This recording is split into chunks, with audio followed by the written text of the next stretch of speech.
তো আমরা এই যে রিক্সায় বসে একটু দুষ্টামি করা শুরু করে দিচ্ছি, যেহেতু বাবু ঘুমায় যাচ্ছে। বুঝলাম না সেটা কেন, এখন শুধু রিক্সা উঠলে ঘুম চলে আসে, একদম শুয়ে পড়ে বোঝা যায়। তো আমি তো ওরকম বুঝাচ্ছিলাম বা দুষ্টামি করতেছিলাম যে বাবা ঘুমায়ও না, আমরা ঘুরতে যাচ্ছি, আর একটু সামনে ঘুরবো, এরকম আর কি। তা ওর চোখে মুখে ঘুম চলে আসছে।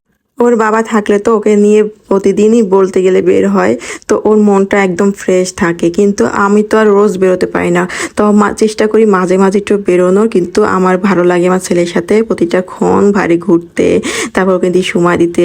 তা আমাদের এই যে একটু ফুচকা দিলাম, তা আমি বলছিলাম যে খুব বেশি করে আমারটা ঝাল দিতে, মানে বোম্বাই ঝাল দিতে, এত পরিমাণে মাছি এই জায়গাটা। কিন্তু পরিবেশটা আশেপাশে কিন্তু বেশ ভালো ছিল। আর এখানে বসে আমি কখনো ফুচকা খাই না অবশ্য, কিন্তু আজকে কেন জানি ভালো লাগলো, মানে বসে একটু খাই আর কি। তো ফুচকা নিলাম খাওয়ার জন্য, বাবুকে একটা শুধু খোল দিলাম মানে ফুচকার আর কি। এই যে আকাশটা একদম মেঘলা হয়ে যাচ্ছে, মানে মেঘলা মেঘলা একটা ভাব। তো যেতে যেতে দেখলাম যে এই যে বেলুনগুলো বিক্রি করতেছে।